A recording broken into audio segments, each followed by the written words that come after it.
This channel does not promote any violent, harmful, or illegal activities. All content provided by this channel is meant for an educational purpose only. নিশ্চয়ই মনে আছে আপনাদের রামকৃষ্ণদেবের বাণী তুলে ধরে তৃণমূল ছাত্র সমাবেশে ফোঁস করার নিদান দিয়েছিলেন মুখ্যমন্ত্রী। তাতেই কি অনুপ্রাণিত হয়ে ফনা তুলতে শুরু করে দিলেন তৃণমূলের ছোট মেজ নেতারা? আরজিকর কাণ্ডে প্রতিবাদীদের দমাতে কেউ কুকথার বন্যা ছুটিয়েছেন, কেউ আবার হাত গুড়িয়ে দেওয়ার ঠ্যাং ভাঙার হুঁশিয়ারি দিয়ে বসলেন। দেখুন জেলায় জেলায় ছবিগুলো। ফোঁস করার নিদান দিয়েছিলেন তৃণমূল নেত্রী মমতা বন্দ্যোপাধ্যায়। বদলা নয় বদল চাই স্লোগান টেনে বলেছিলেন, আপনারা ভালো বুঝে করবেন। যেটা করার দরকার সেটা আপনারা ভালো বুঝে করবেন। আপনাদের কাজ হচ্ছে চক্রান্তকারীদের মুখোশ খুলে দিয়ে ফোঁস করতে শিখুন, ফোঁস করতে শিখুন। তারপরেই জেলায় জেলায় তৃণমূল নেতাদের মুখে বদলার সুর, হুমকির ছড়া। তার মতো গুজুর গুজুর ফুসুস ফুসুস করবে, হাতগুলো গুঁড়িয়ে ভেঙে দেব আপনাদের। ডাঙের বাড়ি মারবেন, হাত পা ভাঙবেন, মারবো মারবো মারবো। তিলোত্তমার হয়ে বিচার চেয়ে প্রতিবাদের সুর বাংলা জুড়ে। শুধু শহর নয়, গ্রামেও ছড়িয়েছে আন্দোলন। নাগরিকের প্রতিবাদ, বিরোধীদের প্রতিবাদ। প্রতিবাদে প্রতিবাদে নাজেহাল শাসক। তৃণমূল নেতাদের কথাতেই স্পষ্ট। হুমকি দেওয়ার তালিকায় 1 নম্বরে বাঁকুড়া। কুকথা বাঁকুড়া সাংসদ অরূপ চক্রবর্তীর মুখে। মিছিল করে দেখাও কটা লোক বলছে আমরা সরকারি সাহায্য চাই না, তাহলে জানতে পারবো তোমরা বাপের বেটা।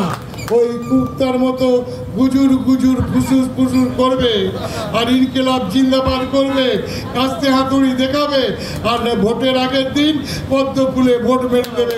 তোমাদেরকে বিশ্বাস করবে। বিরোধীদের হাত গুড়িয়ে ভেঙে দেওয়ার হুমকি বাঁকুড়া বর্জরার ব্লক তৃণমূল সভাপতির গলায়।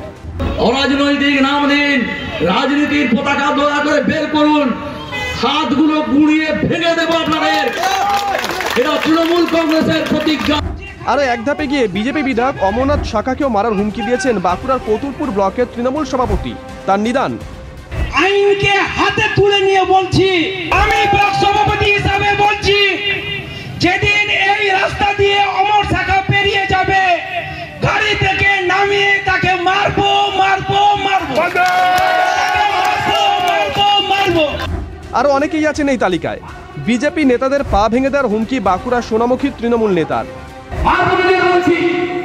যদি কোনো অশান্তি পাকানোর চেষ্টা করে, ছাতা ছোট হুমকি হাতে নিয়ে কোমর থেকে পা পর্যন্ত ঠ্যাংগুলো ভেঙে দেবে। বীরভূমের বাঘ অনুব্রত মণ্ডল 2 বছর ধরে জেলে, কিন্তু শূন্যস্থান ফাঁকা নেই। হুমকি দেওয়ার মতো নেতার অভাব নেই। বিজেপি নেতাদের ডাং দিয়ে মেরে 6 মাস হাসপাতালে রাখার হুমকি মল্লারপুরের তৃণমূল নেতার। বাড়িতে ডাং আছে তো, ডাঙের বাড়ি মারবেন, হাত পা ভাঙবেন, 6 মাসের জন্য হাসপাতালে ভর্তি করে দেবেন। আর বউকে বলবেন, ওদের বাড়ির বউকে, যে যাও তোমার স্বামীকেও হাসপাতালের ভাত খাওয়াতে পাঠালাম, অর্ধেক তোমার স্বামীকে খাওয়াবে আর অর্ধেক তুমি খাবে। বিজেপি কর্মীদের খুঁটিতে বেঁধে রাখার হুমকি মালদা তৃণমূলের এক নেত্রী। প্রয়োজন হলে পরে বিজেপিদের যেভাবে ভুলভাল চক্রান্ত করছে তাদেরকে আমরা কিন্তু না হলে পরে খুঁটিতে বেঁধে রাখবো, এইভাবে বিজেপিরা। তৃণমূলকে পাল্টা বিরোধীদের। সারা বাংলা জুড়ে প্রতিবাদের ঝড়ের সঙ্গে সঙ্গে বাঁকুড়ার রাস্তাতেও লোকজন দেখে অরূপবাবুর মাথা গন্ডগোল হয়ে গেছে। আর তৃণমূলের লোকেরা প্রতিবাদ দেখে ঘুমিয়ে পড়েছে, তাই ওনাকে জাগাতে হচ্ছে আর ফোঁস করতে বলতে হচ্ছে। বাবুরাম সাপুরে তার বিষধর সাপগুলিকে ফোঁস ফোঁস করতে বলেছেন। তিনি ঝুলি থেকে সাপগুলোকে বার করে দিয়েছেন, তারা ফোঁস ফোঁস করে বেড়াচ্ছে ব্লকে ব্লকে। বিরোধীরা বিরোধিতা দেখাতে পারবেন না, শাসক দল আস্ফালন দেখিয়ে যাবে। এটা কি গণতন্ত্রের পক্ষে আদৌ শুভ? Bureau report, TV9 Bangla. দেখুন, একটার পর একটা ঘটনার পর অনেকেই রাজ্যের আইন শৃঙ্খলা নিয়ে প্রশ্ন তোলেন। আর ঠিক এই অবস্থায় কলকাতা লাগোয়া নিউ টাউনের শুট আউট। ইকো পার্কের কাছে গুলি চলেছে, গুলি করে ব্যবসায়ীকে খুন করা হয়। ইকো পার্কের কাছেই রয়েছে প্রকৃতি তীর্থ, রবীন্দ্র তীর্থ, নজরুল তীর্থ। বাংলা কি এখন বুলেট তীর্থ? এই প্রশ্ন তুলছেন কেউ কেউ।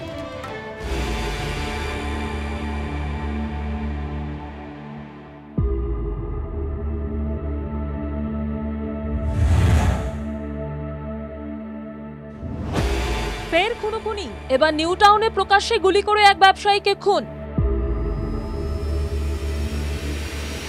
ফের শুট আউটের ঘটনা নিউ টাউন এলাকায়। নিউ টাউনের ইকো পার্কের রাম মন্দিরের নিকটে ঠিক এই যে জায়গা, এই জায়গাতেই গতকাল রাত্রি 10টা নাগাদ, যেটা খবর পাওয়া যাচ্ছে 10টা নাগাদ শুট আউটের ঘটনা ঘটে। জানা গিয়েছে দুই দুষ্কৃতী বাইকে এসে এলোপাথারি গুলি করে। ঘটনাস্থলে নাসিরউদ্দিন খানের মৃত্যু হয়। কিন্তু প্রশ্ন হলো, হারোয়ার বাসিন্দা নাসিরউদ্দিন খানকে কেন খুন করা হলো? জানা গিয়েছে নাসিরউদ্দিন ইটভাটার ব্যবসার সঙ্গে যুক্ত। একই সঙ্গে কয়েকটি ইটভাটায় কয়লাও সরবরাহ করতেন নাসিরউদ্দিন। ব্যবসায়ী নাসিরের পার্টনার কাজী রফিকুল ইসলাম ওরফে পরাগ।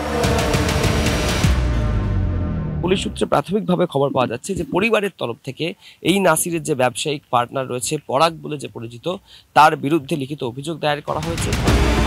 জানা গিয়েছে ব্যবসায়িক কারণে পার্টনার পরাগের সঙ্গে মাসখানেক ধরে ঝামেলা চলছিল নাসিরউদ্দিনের। হাড়ুয়াতে ভাটা ছিল, তো ওই ভাটার সাথে যে ওনার 50% শেয়ারে আছে, মানে একটা পার্টনার আছে ওর সাথে প্রায় 1 মাস ধরে, 1 মাসের বেশি 2 মাস ধরে ঝামেলা হচ্ছে। মীমাংসাতে ওর পার্টনার যেতে চায়নি, ওই মীমাংসাটারই ওয়েট করছিল যে কখন হবে, আর তার মধ্যেই আজকে এটা হয়ে গেল। পরিবারের দাবি, মোটা অঙ্কের টাকা নিয়ে দুই ব্যবসায়ীর মধ্যে গন্ডগোল ছিল। প্রায় 70-75 লাখ টাকার মতন হিসেবের গন্ডগোল হলেও হতে পারে। পরিবারের অভিযোগের ভিত্তিতে তদন্তে নেবে রবিবার নিহত নাসিরউদ্দিনের ব্যবসায়িক পার্টনার কাজী রফিকুল ইসলাম ওরফে পরাগকে গ্রেপ্তার করে পুলিশ। যদিও ধৃতের দাবি সম্পূর্ণ মিথ্যে এটা। আপনার বিরুদ্ধে অভিযোগ রয়েছে, অভিযোগ থাকলে আপনারা সবই জানতে পারবেন।